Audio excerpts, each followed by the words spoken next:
හරි දරුවෝ අපි ඊළඟට කතා කරන්නේ මෙනු උපකරණ කියන කොටස. හරි බලන්න. වර්නියර් කැලිපර සම්බන්ධ පසුගිය විභාග ගැටලු. හරි. මේ වීඩියෝ එකේදී අපි කතා කරන්නේ වර්නියර් කැලිපර සම්බන්ධව. ඒකේ මුලින්ම අපි කතා කරන්නේ ව්‍යුහගත රචනා. හරිද? ඊට පස්සේ මිශ්‍ර අභ්‍යාස විදියට MCQ සීරීස් එකක් වෙනම කරනවා. හරි මුලින්ම අපි ව්‍යුහගත රචනා ටික සාකච්ඡා කරමු. මොකද හේතුව දැන් අපි මේ උපකරණ හතර අපි දන්නවා මෙන්න උපකරණ වල ප්‍රධාන වශයෙන් වර්නියර් කැලිපරේ මායික්‍රෝමීටර් ස්ක්‍රූ පුවාමානය ගෝලමානය සහ චලන වික්ෂය මේ උපකරණ හතර හරියට තේරුම් ගන්න ඕන. ඒ වගේම තමයි මේකෙන් ව්‍යුහගත රචනාවක් බොහෝ දුරට එනවා. හරිද? සමහර ඒ කියන්නේ ඒක තීරණය වෙනවා වර්ෂෙන් වර්ෂයට. කොහොමත් බොහෝ දුරට එනවා මේක සාමාන්‍යයෙන් ව්‍යුහගත රචනාවක් විදිහට. එතකොට අපි පොයින්ට් එක දැනගෙන තියෙන්න ඕනේ මේක හරියට ලියන්න. තේරෙනවද? එතකොට මම ව්‍යුහගත රචනාවකින්ම මම මේක පැහැදිලි කරන්නම්. පාඨාංකයක් කියන්නේ මොකද්ද? ධන මූලාංග දෝෂයක් කියන්නේ කොහොමද? ඍණ මූලාංග දෝෂයක් කියන්නේ මොකද්ද? එතකොට ඒ ටික ඔක්කොම පැහැදිලි කරන්නම් මේ ව්‍යුහගත රචනාව ඉවර වෙනකොට. හරි. බලන්න 1984 ප්‍රශ්නය. රූපයේ පෙන්වා ඇත්තේ ලෝහ සිලින්ඩරයක විස්කම්භය මැනීම. හරිද? ඒකේ ඊට පස්සේ වම් පැත්තෙන් තියෙනවා වර්නියර් එකත් එක්ක රේඛීය පරිමාණය ලොකු කරලා. හරිද? හරි බලන්න ඒ කොටස වර්නියර් පරිමාණයේ කොටස් 10ක් ප්‍රධාන පරිමාණයේ මිලිමීටර් 9ක් සමග සමපාත වේ නම් සිලින්ඩරයේ විස්කම්භය ලෙස ලැබෙන පාඨාංකය කුමක්ද? හරි. දැන් මුලින්ම අපි බලන්නේ මේ උපකරණයේ කුඩා මිනුම මොකක්ද කියලා. හරිද? අපි දන්නවා වර්නියර් පරිමාණයක හරිද? වර්නියර් පරිමාණයක ඇත්තටම ඒක යෙදීමට හේතුව තමයි මිලිමීටරයට වඩා කුඩා මිනුමක් අපිට නිරීක්ෂණය කරන්න ඕනේ හින්දා. හරිද? එතකොට වර්නියර් කැලිපරේ කුඩා මිනුම ගන්න පුළුවන් ආකාර දෙකක් තියෙනවා. පළවෙනි ක්‍රමය තමයි ප්‍රධාන පරිමාණයේ කොටසකගෙන් වර්නියර් පරිමාණයේ කොටසකගේ අඩු කිරීම. හරිද? එතකොට දෙවෙනි ක්‍රමය තමයි වර්නියර් පරිමාණයේ කොටස් ගාණක් තියෙනවනේ යම් කිසි ප්‍රමාණයක්. ඒ ගාණ අපි මුලින්ම බලනවා. හරිද? ඊට පස්සේ කරන්නේ ප්‍රධාන පරිමාණයේ කොටසකගෙන් වර්නියර් පරිමාණයේ කොටස් ගාණ බෙදනවා. එතකොටත් කුඩා මිනුම ගන්න පුළුවන්. එතකොට සාමාන්‍යයෙන් අපි මේ වර්නියර් කැලිපරේ පාඨාංකයේ විදිහට ගන්නේ ප්‍රධාන පරිමාණයේ බිඳුව සහ වර්නියර් පරිමාණයේ බිඳුව අතර පරතරය. ප්‍රධාන පරිමාණ බිඳුව සහ වර්නියර් පරිමාණයේ බිඳුව අතර පරතරය. හරිද? හරි බලන්නකෝ. මේකේ මුලින්ම කියන්නේ පාඨාංකය කුමක්ද කියන එකනේ. ඒ කොටසේ. හරි. අපි දන්නවා මේකේ මුලින්ම බලන්න ඕන කුඩා මිනුම කීයද කියලා. බලන්න ප්‍රධාන පරිමාණයේ කොටසකගේ මිලිමීටර් 1යි. එතකොට වර්නියර් කොටස් 10ක් තියෙන හින්දා මිලිමීටර් 1 බෙදනවා 10යි. එතකොට එනවා 0.1 මිලිමීටර්. ඒ කියන්නේ දරුවෝ ඒ කියන්නේ කුඩා මිනුම. ඒ කියන්නේ ගන්න පුළුවන් අවම මිනුම. හරිද? හරි බලන්න. එතකොට මෙතන පාඨාංකයේ ගන්නකොට මෙතන දෙක තියෙනවා. හරිද? 1යි 2යි. එතකොට මෙන්න මෙතන තමයි මේ බිඳුව තියෙන්නේ. ඊට පස්සේ දරුවෝ සමපාත වෙනවා 1 2 3 4 5යි. 6ත් එක්ක සමපාත වෙනවා. හරිද? හරි බලන්න මේකේ පාඨාංකය ලියන විදිය. පාඨාංකය. මං කියවනේ ප්‍රධාන පරිමාණයේ බිඳුව සහ රේඛීය පරිමාණයේ බිඳුව අතර පරතරය තමයි ඔය කියන පාඨාංකය. නේද? හරි. එතකොට ඔයාලට බලන්න පුළුවන් දැන් මේක ප්‍රධාන පරිමාණයනේ. මේ යට එක තමයි වර්නියර් පරිමාණය.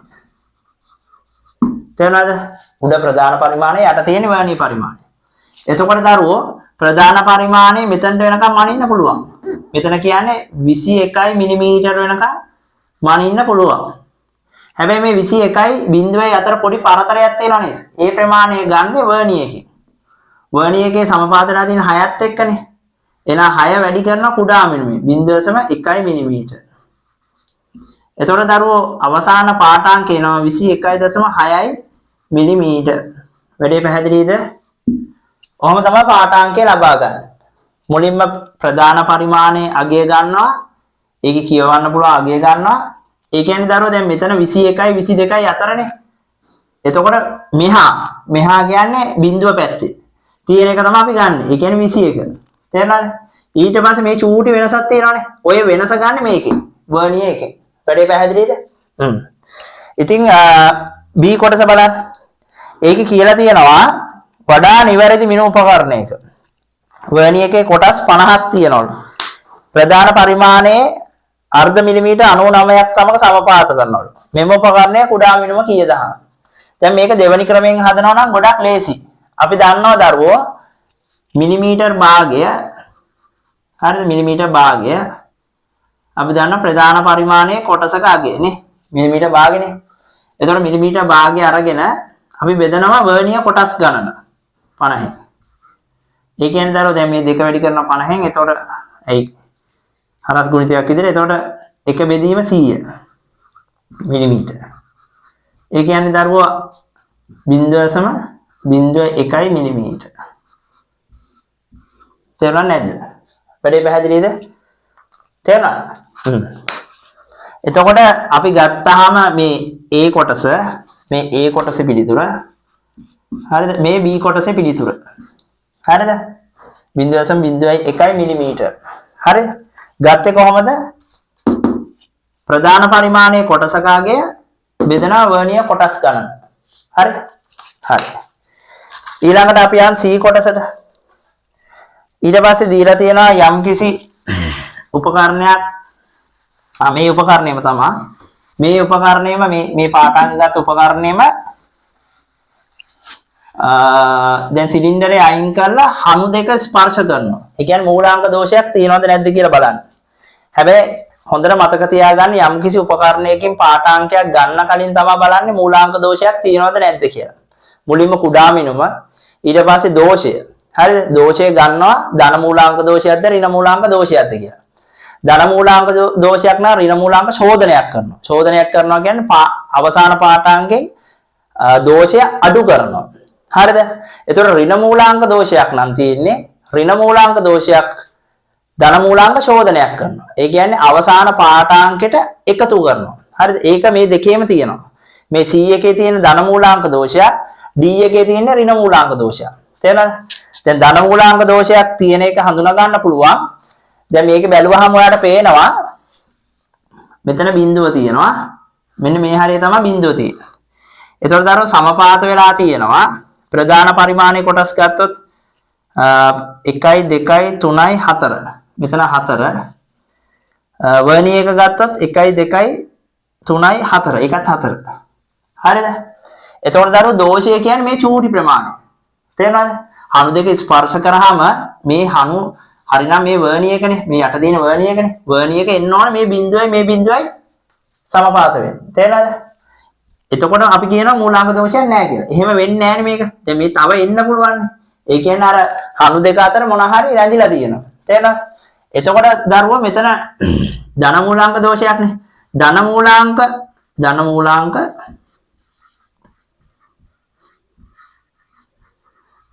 මූලාංක දෝෂයක් සාමාන්‍ය පාඨාංකයක් ගන්නවා වගේ ගන්න පුළුවන්. හරි බලන්න දැන් මෙතන එක තියෙනවා. හරිද? එතකොට මෙතන සාමාන්‍ය මේ බිඳුව තමයි මෙතන වම් පැත්තේ තියෙන්නේ. හරිද? තාම එකට ගිහිල්ලා නැහැ. එච්චර මූලාංක දෝෂයක් නැහැ. තාම මෙතන මේ බිඳුවට පොඩ්ඩක් මේ පොඩි ગેප් එකක් තියෙනවා. ඒතර මේ ગેප් එක ගන්න පුළුවන්. මොකද්ද? සමපාත වෙලා තියෙන 4ත් එක්කනේ.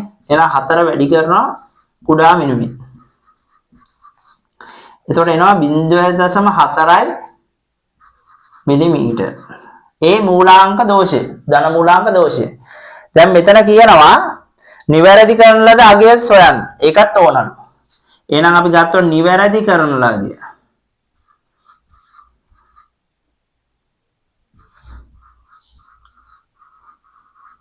නිවැරදි කරන අගය කියන්නේ දැන් කලින් පාඨාංකයේ 21.6 මිලිමීටර.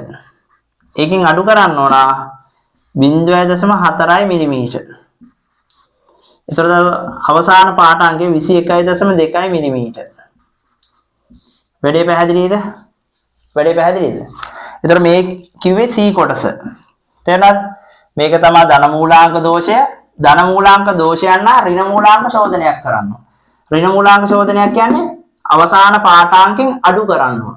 ඒක මතක තියාගන්න ලේසි. ධන මූලාංක දෝෂයක් නා ඍණ මූලාංක ශෝධනයක්. හරි.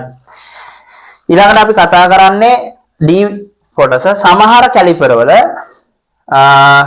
මෙන්න මේ විදිහට පිහිටීමක් පෙන්නනවලු. හරිද? එතකොට මේකේ මෙම කැලිපරේ මූලාංක වර්ග ගණනය කරා. අපි දන්නවා දැන් මේකේ වර්නියකනේ චලනය වෙන්නේ. ඒ චලනය වෙන එක කොච්චරද කියනවා නම් ප්‍රධාන පරිමාණයේ බිඳුවක් පාස් කරගෙන යනවා. ඒ කියන්නේ ගෙවිලා හං. ඒතර මෙන්න මෙහෙම ගිහිල්ලා. හරිද? එතකොට මෙතන සමපාත වෙලා තියෙනවා මෙන්න මේ වගේ තැනක. එතකොට මෙතන 1 2යි මෙතන 1 2යි 3යි. හරිද? එතකොට දෝෂය කියන්නේ දරුවෝ මෙන්න මේ බිංදු දෙක අතර පරතරය. හරි. දැන් ධන මූලාංග දෝෂයක් ගන්නකොට සාමාන්‍ය පාඨාංකයේ විදිහට ගත්තනේ. හැබැයි ඍණ මූලාංග දෝෂයක් ගන්නකොට එහෙම කරන්න බෑ. ඒකට හේතුව තමයි දැන් මෙතන අපි හිතුව මෙතන ඍණ එක තියෙනවා කියලා. මම නිකන් කිව්වේ. මෙතන මේ බිංදුව මෙතන ඍණ එක තියෙනවා කියලා. එතකොට දැන් මේකෙන් හම්බ වෙන්නේ මේ දිග. තේරෙනවද? මෙන්න මේ පරතරය තමයි එන්නේ. නමුත් අපිට ඕන මේ පරතරය. මෙන්න මේ පරතරය. තේරෙනවද? ඒ පරතරය ගන්න තමයි මේකේ දැන් කොටස් 10ක් තියෙනවා නම් මේ 10න් මේ 3 අඩු කරනවා. තේරෙනවද? එතකොට මේ 3ට අදාළ මේ ප්‍රමාණයට අදාළ වෙන්නේ මෙන්න මේ ටික. මේ බිංදු දෙක අතර පරතරය. තේරෙනවද? නැත්නම් ඔයා 3 ගත්තොත් 3ට එන්නේ මේ ඍණ 1යි බිංදුවයි අතර පරතරය. මම මේ ඍණ 1 කියලා දැම්මේ නිකන් ඔයාලට පැහැදිලි කරන්න ලේසි වෙන්න. හරිද? එන ඉස්සරහා ප්‍රධාන පරිමාණයේ ලකුණත් එක්ක තියෙන පරතරය තමයි මෙතනින් ලැබෙන්නේ. මෙතන සමපාත වෙලා තියෙන එක. තේරෙනවද? එතකොට අපිට ගන්න පුළුවන් මේ ඍණ මූලාංක දෝෂයක් නෑ. ඒ කියන්නේ මේකේ එක පැනලා නැත්තම් වර්නිය එකේ එක මේක පැනලා නැත්තම් විතරයි එකක් ගන්න පුළුවන්. එතකොට ගන්න පුළුවන් 10 ඍණ 3 වැඩි කිරීම 0.1 මිලිමීටර. එතකොට එන්නේ දරුවෝ 0.7 මිලිමීටර දෝෂය. මේක එක ක්‍රමයක්. හරිද? මේක මූලාංක වර්ග ඍණ මූලාංක දෝෂය. හරිද?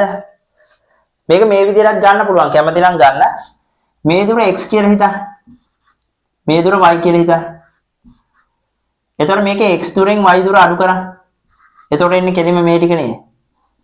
කල්පනා කරලා බලන්න. මේ දුර නේද? ඇයි x එකෙන් y එක අඩු කරාම? ඒකත් කලින් එකටත් එහෙමම කරන්න පුළුවන්. සමපාත වෙලා තියෙන තැන ඉඳන් බිංදු දෙක අතර පරතරය අරගෙන ඒ පරතර දෙකකින් අඩු කරනවා. දැන් අපි ගත්තාම x කියලා ගත්තාම මිලිමීටර් 2යිනේ. අඩු කිරීම. මෙතන ගත්තොත් 0.9 යනේ. වර්නිය කොටසක අගේ 0.9යිනේ. 0.9 වගේ 3ක්. ඒ කියන්නේ 2.7යි. එතන මේ පරතරය ගත්ත මේ පරතරය ගත්ත මේ පරතරෙන් මේ පරතරය අඩු කරා. එතකොට ඍණ 0.7යි මිලිමීටර. ඍණ මූලාංක දෝෂය. වැඩේ පැහැදිලිද? මේ විදිහට ගන්න පුළුවන් කැමති නම්. හරිද? මේ දෙකම දාගන්න. මේක එක ක්‍රමයක්. මේක තව ක්‍රමයක්. හැබැයි මේක දරුවෝ ගොඩක් නිර්වද්‍යයි. ඒ කියන්නේ ඕනම එකකට ගන්න පුළුවන්.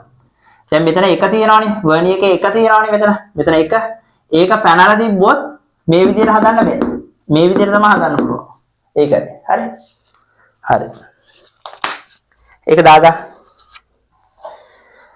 හරි. ඊළඟට E කැලිපරයේ C මුරිචියෙන් කෙරෙන කාර්යය කුමක්ද? හරි ලියා ගන්න. පාඨාංකයේ කියවන තුරු චලහනුව අචලව තබා ගැනීමට මුර්ජිය තද කරනු ලැබේ. මේ පොයින්ට් එක දරුවෝ විභාගේ මේ විදිහටම මේ ස්ට්‍රක්චර් එකේ තියෙනවා මාකින් එක. හරි? ඒක ලියා ගන්න. පාඨාංකයේ කියවන තුරු චලහනුව අචලව පවත්වා ගැනීමට මුර්ජිය තද කළ යුතුය. නැත්නම් තද කරනු ලැබේ. හරි? හරි. ඊළඟ එක F කැලිපරයේ D ලෙස සලකනු කර ඇති අභ්‍යන්තර හනු දෙකෙන් කෙරෙන කාර්ය කුමක්ද?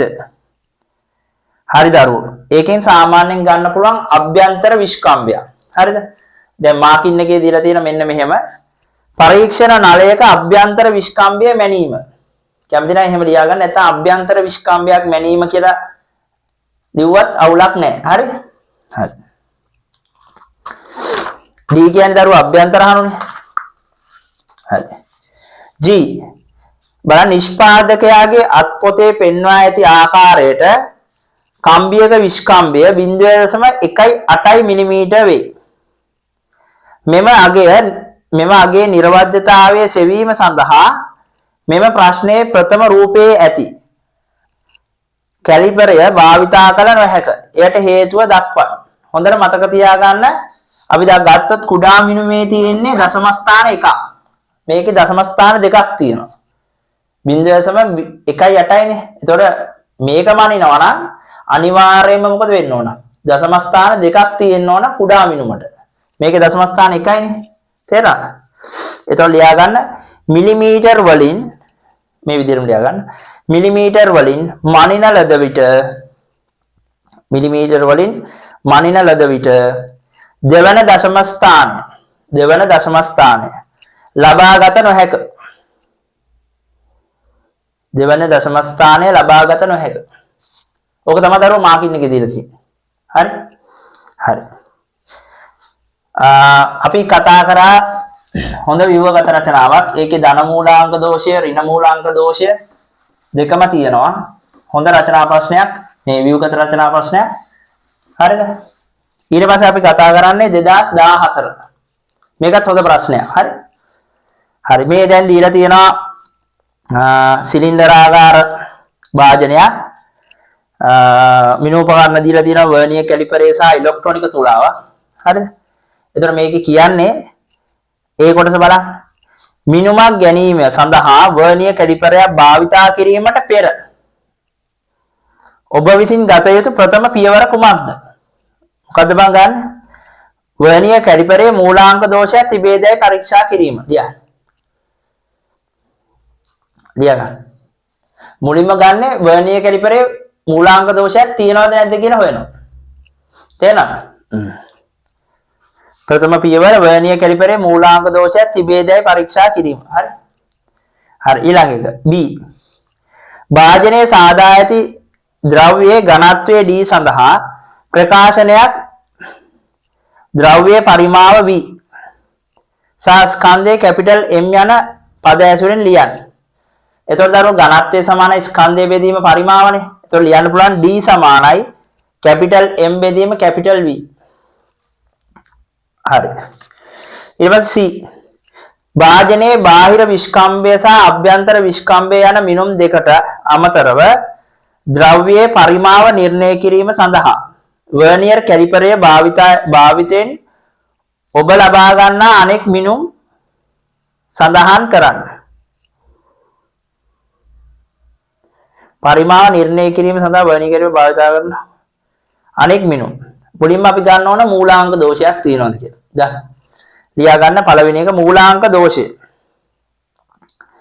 එතකොට බාහිර විස්කම්භයයි අභ්‍යන්තර විස්කම්භයටයි අමතරවනේ මිනුම් දෙක. එතකොට ඊතුරු මිනුම් තමයි මේ ලියා ගන්න භාජනයේ ගැඹුර සහ භාජනයේ උස. ඔය දෙකත් මනින්න ඕන. පරිමාව හොයන්න නම්. හරි? හරි. D. D කොටසේ දරුවෝ රෝමාංක 1 2 3 4 5. රෝමාංක 5ටම දීලා තියෙන යම් යම් පාඨාංක ලබා ගැනීම වල ෆොටෝස් ටික. හරි බලන්න. ඒක ලොකු කරලා තමයි දරුවෝ ඉස්සරහින් තියෙන්නේ. මුලින්ම අරන් තියෙන මූලාංක දෝෂය. හරිද? හරි බලනවා. වගුවක් දීලා තියෙනවා පළවන රූපය දෙවන රූපය කියලා එහෙම. ඊට පස්සේ වර්නියර් කැලිපරේ කියවීම තියෙනවා. නිවැරදි කරන ලද පාඨාංකයේ තියෙනවා. මිනුමේ නම තියෙනවා. හරි? හරි පළවෙනි එක තමයි අපි දන්නා මේක මූලාංක දෝෂය. හරි. වර්නියර් කැලිපරේ කියවීම තමයි බලන්න සමපාත වෙලා තියෙන දෙකත් එක්ක. එතකොට ප්‍රධාන පරිමාණයේ බිඳුව සහ වර්නියර් පරිමාණයේ බිඳුව අතර පරතරය අදාළ අගය තමයි දෙක වැඩි කිරීම මේක කුඩා මිනුම 0.1යිනේ. එතකොට 0.1 මිලිමීටර් සෙන්ටිමීටර් වලින් දානවා නම් 0.02 සෙන්ටිමීටර්. මොකද හේතුව කුඩා මිනුම මිලිමීටර් වලින් කියනවා නම් 0.1යි. හරිද? මොකද හේතුව දැන් මෙතන ගත්තාම කොටස් 10ක් නේ. ඔය වර්නියර්ගේ කොටස් 10ක් නේ තියෙන්නේ. ඒක තමයි දරුවෝ කොටස් 9ක් එක්ක සමපාත කරලා තියෙන්නේ. ඒක වර්නියර් කොටස් 10යිනේ. ඒතර කුඩා මිනුම 0.1 මිලිමීටර්. නැත්නම් අපිට ගන්න පුළුවන් 0.01 සෙන්ටිමීටර්. හරිද? එතකොට පළවෙනි රූපේ කැලිපරේ කියවීම ගත්තොත් එතකොට කොටස් දෙකක් තියෙනවානේ. එතකොට ඔයාලට ඕනනම් ලියන්න පුළුවන් 0.2යි මිලිමීටර වලින් ලියනවා නම් නැත්නම් අපිට ලියන්න පුළුවන් 0.02 සෙන්ටිමීටර.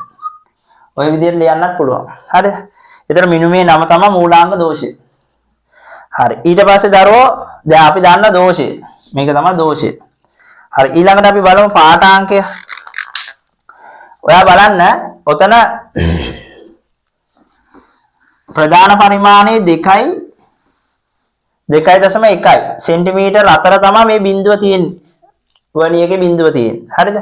එතකොට මෙහෙම දෙක තියෙනවා සෙන්ටිමීටර මේ සෙන්ටිමීටර. මෙතන මැද තමයි මේ බිඳුව තියෙන්නේ. ඒතකොට සමපාත වෙලා තියෙනවා දරුවෝ 1 2 දෙකත් එක තමයි සමපාත වෙලා තියෙන්නේ. මෙන්න මෙතන දෙක තියෙනවා. ඒතකොට දෙකට අදාළ ප්‍රමාණය තමයි මේ ગેප් එක. අපි දන්නවා එහෙනම් 2යි හරිද? සෙන්ටිමීටර දානවා නම් ධන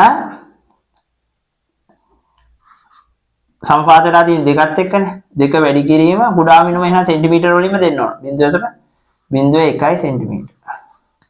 එතකොට දරුවෝ අවසාන පාඨාංකය තමයි 2.02 සෙන්ටිමීටර. හරිද?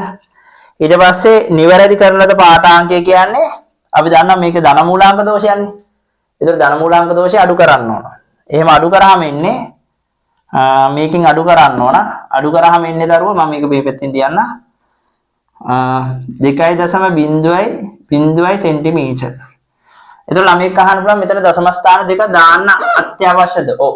ඒකට හේතුව කුඩා මිනුමේ තියෙනවා නම් දශම ස්ථාන දෙක ඒක සෑම පාඨාංකයක් ඉදිරිපත් කිරීමේදීම යොදන්න ඕන. හරිද? හරි. දෙවෙනි එක. තුන්වෙනි එක බලන්න. තුන්වෙනි එක ගත්තාම ඒකේ ගත්තාම ඔයාලට පේනවා 1.5යි 1.6යි. ඔව් 1.6යි 7යි අතර තමයි බිඳුව තියෙන්නේ. හරිද? ඒතකොට 1.6ක් අපිට ගන්න පුළුවන්. 1.6යි සෙන්ටිමීටර. ඊට අමතරව දැන් කුඩා මිනුම ගත්තොත් මොකද? 0.01නේ. ඒක සම්පාත වෙලා තියෙන්නේ දෙකත් එක්කම ඒක. එතන දෙක ගත්තොත් දෙක වැඩි කිරීම 0.01යි. එතකොට දරුවෝ පාඨාංකය තමයි 1.6යි 2 සෙන්ටිමීටර. තේරෙනවද? එතකොට නිවැරදි කරන පාඨාංකය කියන්නේ අරකින් අඩු කරන්න එපා. වෙන මූලාංක චෝදනයක් කරන්න එපා. එතකොට 1.6යි 0 සෙන්ටිමීටර. අනිවාර්යෙන් බිඳුව දාන්න ඕන. හරි. ඊළඟ එක 3 තියෙනවා. ඒක ඉතින් 3.02යි නේ. ඒක එකපාරම ලියන්න පුළුවන්. හරිද? නේ 3.02 සෙන්ටිමීටර. දැන් ඔයාලට තනියම ලියන්නත් පුළුවන්. ඊට පස්සේ පාඨාංක කියන්නේ මේකෙන් අඩු කරන්න බෑ 0.02. ඒතර 3.02 සෙන්ටිමීටර. හරිද? ඒතර මේ හතරවෙනි එක. හරිද? ඊට පස්සේ පස්වෙනි එක. පස්වෙනි එක ගත්තාම එතන ඉන්නේ 3.5යි 4යි සෙන්ටිමීටර. හරිද? 3.5යි 0යි එතකොට සමපාත වෙලා තියෙන 4ත් එක්ක එතකොට 3.5යි 4යි සෙන්ටිමීටර. ඒක අඩු කරාම එන්නේ 0.02ක් අඩු කරන්න එපා. 3.5යි 2යි සෙන්ටිමීටර. හරිද? හරි. ඒකේ මම මිනුමේ නම ලිව්වේ නෑනේ නේ. ඔව් පළවෙනි එක මූලාංක දෝෂය. දෙවෙනි එක අපි බැලුවාම තේරෙනවා ඕකේ දැන් උස ටිකක් වැඩිනේ. දැන් ඔය රූපේ දැක්කහම උස වැඩිනේ.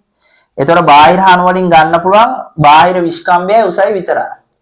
ඒතකොට වැඩි එකකුත් තියෙනවා පස්වෙනි එකේ. එහෙනම් ඒක තමයි දර උස. දැන් එහෙනම් දෙවෙනි එක තමයි බාහිර විස්කම්භය.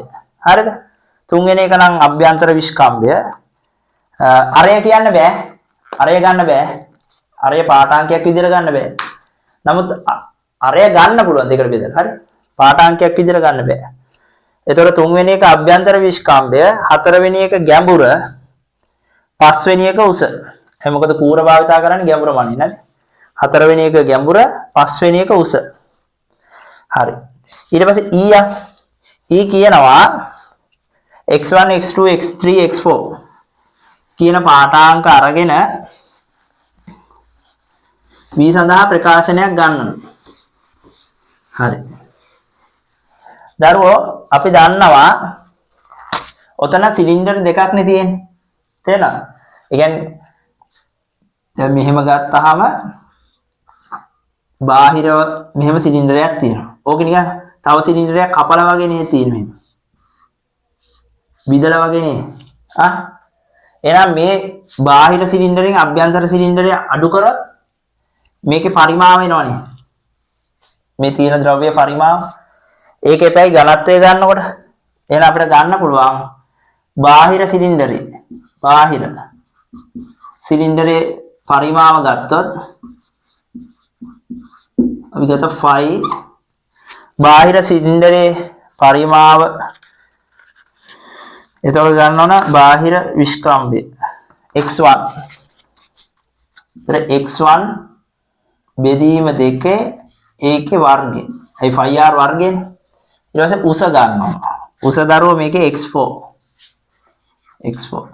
ඔන්න බාහිර පරිමාව. එතකොට අභ්‍යන්තර එකේ පරිමාව අභ්‍යන්තර ගන්නේ කොහොමද? එතකොට අභ්‍යන්තර ගන්නවා නම් 5 නේ. මෙතන එතකොට එන්නේ අභ්‍යන්තර විස්කම්භය x2. එහෙනම් x2 එක බෙදන්න ඕන දෙකෙන්. ඊට පස්සේ වර්ග කරන්න ඕන. ගැඹුර කීයද? x3. ඔන්න ඕක තමයි. එතකොට බාහිර පරිමාව මේක අභ්‍යන්තර පරිමාව මේක. එතකොට අපි ගන්නෙ මේ ද්‍රව්‍ය පරිමාව කියලා ගත්තොත් බාහිරකින් අභ්‍යන්තරය අඩු කරන්න ඕන. එතකොට 5 යුක්ත කරා කියමු.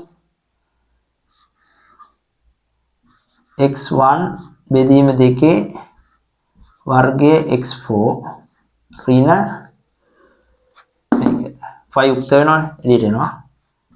x2 බෙදීම 2 ඒකේ වර්ගය x3. ඔන්න ඔය විදිහට. ඔය විදිහට තමයි ගන්න තියෙන්නේ. ඊළඟට දරුවෝ දෙක ඉහත එකෙහි සඳහන් කරපු අගයන් භාවිතා කරලා ෆයි එක 3 විදිහට අරගෙන හරිද? පරිමාව ගණනය කරන්න. ඉතින් මේකට ආදේශ කරන්න අගයන් ටික. නිවැරදි කරන ලද අගයන් ටික ආදේශ කරලා පරිමාව ගන්න. එතකොට දරුවෝ එන්නේ අගය ආදේශය අනිවාර්යයෙන්ම වැදගත්. හරි? එතකොට මෙතන තියෙන 3 දාන එකයි x1 වලට අදාළ පාඨාංකය දාන්න ඕනේ, x2 x4 වලට අදාළ පාඨාංකය දාන්න ඕනේ, x2 ට අදාළ පාඨාංකය දාන්න ඕනේ, x3 ට අදාළ පාඨාංකය දාලා ඒක මුලින්ම අර ඇප්ලයි කරලා පෙන්නන්න ඕන. ඊට පස්සේ දරුවෝ ඊට පස්සේ උත්තරේ ගන්න තියෙන්නේ. උත්තරේ මම කියන්නම් 4.8යි ඝන සෙන්ටිමීටර. ඝන සෙන්ටිමීටරයි අපි ගත්තේ ඝන සෙන්ටිමීටර වලින්නේ මේ සෙන්ටිමීටර වලින්නේ පාඨාංක ගත්තේ. එතකොට ඝන සෙන්ටිමීටර 4.8යි. ඝන සෙන්ටිමීටර වර්ග සෙන්ටිමීටර නෙමෙයි ඝන සෙන්ටිමීටර 4.8යි. ඊට පස්සේ දරුවෝ මේකේ දීලා තියෙනවා ස්කන්ධය ග්‍රෑම් 9.6යිලු. හැබැයි මේකේ පිළිතුර ඕනලු ඝන මීටරයට කිලෝග්‍රෑම්. හරි. මුලින්ම ග්‍රෑම් එක ග්‍රෑම් 9.6 තියෙනවනේ. 6යි බිංදුව. ඒක දරුවෝ කිලෝග්‍රෑම් කරන්න ඕන. හරිද? මේක පරිවර්තනය කරනකොට කිලෝ කියලා දානවා නම් 10 ඍණ 3ක් එනවා. ධන 3ක් දානවා වගේම ඍණ 3කුත් එනවා. එතකොට දරුවෝ මේක ලියන්න පුළුවන් මේ විදිහට 9.6 වැඩි කිරීම 10 ඍණ 3 කිලෝග්‍රෑම්. හරිද? ඒකට හේතුව කිලෝ කියන්නේ 10 3යිනේ. ඒතර දර්ශකයා එකනේ. ඒ හින්දා ප්‍රශ්නයක් නෑ අපිට ඕන සෙල්ලමක් දාන්න පුළුවන්. ඒතර මෙතන 10 3ක් ගේනවා නම් මේ 3න්නේ 10 3න්නේ ඉතින් එන ඍණ 3කුත් එන්න ඕන. එතකොට දරුවෝ ඊළඟට තියෙන්නේ ඝන සෙන්ටිමීටරනේ. 4.8යි ඝන සෙන්ටිමීටර. ඔන්න. දැන් මෙතන මේ සෙන්ටි පදේ අයින් කරන්න ඕන. ඒ ඝන මීටර වලට ට්‍රාන්ස්ලේට් කරන්න එපා. ඒතර සෙන්ටි කියන්නේ දරුවෝ ඇත්තට මෙතන 10 ඍණ 2ක් තියෙනවා. හැබැයි ඍණ 2 ඒවා 3ක් තියෙනවා. ඒතර ලියන්න පුළුවන් 4.8 10 ඍණ 2 නෙමෙයි ලියන්නේ. ඒ වගේ 3ක් තියෙනවනේ ගණනේ. ඍණ 2 නෙමෙයි සෙන්ටි කියන්නේ හංගපු එකක්නේ. සෙන්ටි වල තියෙන අක්ෂරේ සෙන්ටි කියන්නේ 10 ඍණ 2. ඒ වගේ 6ක්. එතකොට ඍණ 2 වැඩි කිරීම 3 කියන්නේ ඍණ 6යි. ඍණ 6. ඒතර 3ක් තියෙන හින්දා 3න් වැඩි කරනවා ඍණ 2කින්. ඒතර ඍණ 6ක් එනවා. ඒතර ඝන මීටර. දැන් දරුවෝ අපිට D සමානයි m බෙදීම v කියන සූත්‍රය භාවිතා කරලා මොකද කරන්න පුළුවන්? මෙන්න මේ ස්කන්ධය 9.6 වැඩි කිරීම 10 ඍණ 3 බෙදීම 4.8 වැඩි කිරීම 10 ඍණ 6 දාලා අපිට kg m ඍණ 3 කියන අගය ගන්න පුළුවන්. එතකොට 2යි. එතකොට මේක සුළු කරාම 3යි. එතන උඩට යනවා 2000යි. 2 වැඩි කිරීම 10 3ක් කියන්නේ 2000යි.